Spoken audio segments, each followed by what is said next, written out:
Mwanamke wangu wa thamani, mtazamo thabiti wa sasa wa Tanasha Donna katika kusimamia maisha yake, muziki wake na malezi ya binti na mwanae unaacha darasa zito sana la kisaikolojia.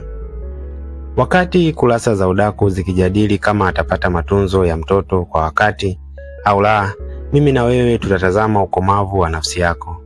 Tanasha aliondoka kwenye uhusiano wa mwanaume aliyekuwa tajiri sana na akaamua kusimama peke yake bila kupiga kelele wala kuomba huruma mtandaoni. Kisaikolojia hatua hii inaitwa the validation severance, yaani kukataa kamba za uthibitisho kutoka kwa mtu alikujeruhi huko nyuma. Hapa ndipo somo na darasa lilipo. Mwanamke wewe unayenitazama, wanawake wengi wanaozalishwa na kuachwa wanapoteza amani ya mioyo yao kwa sababu wanatumia miaka mingi kusubiri ex wao abadilike, aombe msamaha au atambue thamani yao kama mama. Unabaki kuwa mtumwa wa hasira. Lakini ukikumbuka kauli hii ya muhimu inaweza kukusaidia.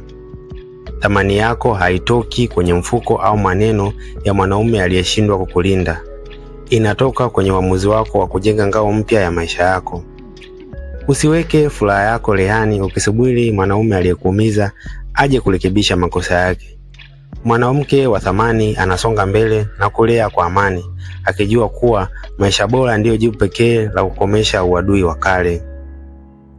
Je, unaamini mwanamke aliyezalishwa na kuachwa anaweza kupata amani ya kweli ya moyo bila kusubiri mwanaume huyo arudi kuomba msamaha au jeraha hilo alifutiki kirahisi? Tafadhali shusha maoni yako.